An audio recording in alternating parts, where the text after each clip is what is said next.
Intel made its first statement on the metaverse on Tuesday, its first public acknowledgement of that sometimes nebulous future of computing which promises an always connected virtual world that exists in parallel with our physical one. But while the chip company is bullish on the possibilities of the metaverse in abstract, Intel raises a key issue with realizing any metaverse ambitions. There's not nearly enough processing power to go around.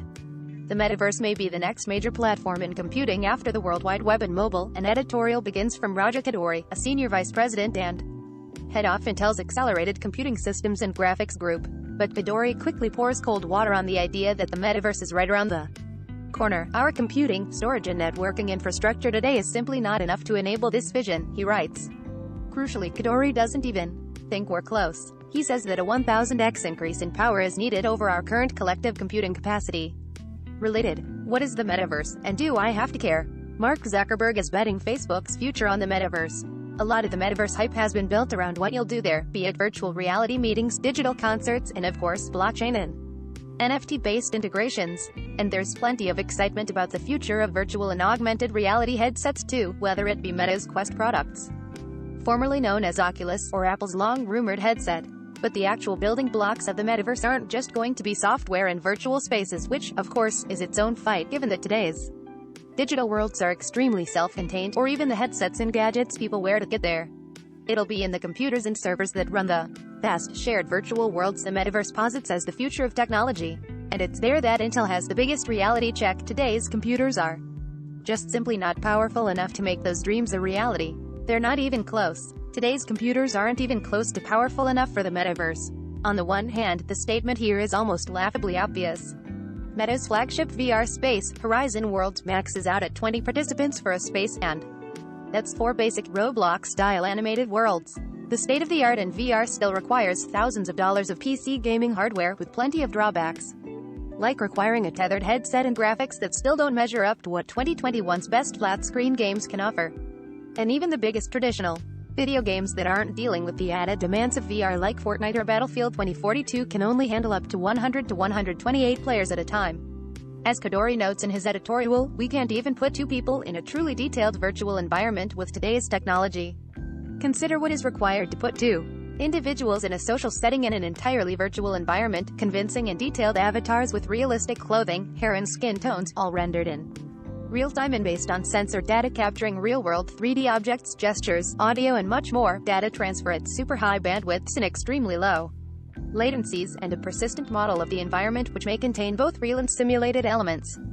And that's just for 2 people, scaling up to the hundreds of millions of users that a Ready Player One, Snow Crash or Matrix-style metaverse concept would require much more computing infrastructure. Of course, Intel also has a vested interest in saying that we need more and better computers and servers. After all, Intel makes CPUs, and soon, GPUs, for consumer devices and data centers alike.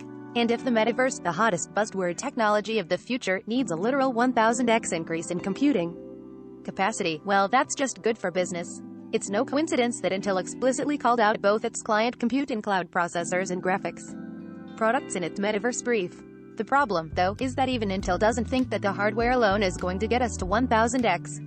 As Kadori explained in an interview in Quartz, we believe that a standard kind of Moore's Law curve is only going to get us to about 8 or 10x growth over the next 5 years. Moore's Law generally is defined as computational capacity doubling every 2 years, which tracks with the 8 to 10x growth that Kadori predicts. Instead, Kadori is optimistically forecasting that algorithms and software improvements will make up the gap. Things like machine learning-powered neural nets, or AI-enhanced computational techniques of the sort that Intel already is using for things like its deep link technology or the upcoming XeSS Super sampling it's planning to debut with its ARC GPUs early next year. It's a big ask though. Intel is counting on algorithms or AI to offer 100-fold or more improvement in computing capacity, all on top of the growth offered by its existing hardware roadmap. Kadori notes in the same Quartz interview that improved software and algorithms won't just be necessary to close the gap in the ambitious 5-year time frame he lays out. They'll be crucial to helping mitigate the increased energy consumption that trying to brute force the problem would create, something that he compares to the current problems with cryptocurrency mining today. Hardware improvements alone won't be enough, either. It's easy to just wave a hand and say that software will fill in any gaps hardware leaves behind, especially for a company like Intel, which primarily makes hardware. Plenty of major tech companies have flocked to the idea that AI and machine learning will solve their computation issues for everything From making smartphone cameras better to offering upscaled gaming visuals, and it's appealing to think that they might. But it still seems like a tall order to really on them to 100x tomorrow's computing, which is forecast to only see a 10x jump based on hardware improvements alone. The fact that Intel is thinking about all this now, and stating the problem, is an encouraging sign, though. It's easy to ride the hype and start pitching fantastical ideas of selling NFTs that will follow you from place to place in different games and virtual settings. Beefing up server infrastructure and working to reduce latency is less sexy, but as Intel's presentation shows, if the metaverse is ever going to reach its sci-fi ambitions, there's a lot more foundational work that needs to be done in the coming years to pave the road. Related. Top of comments.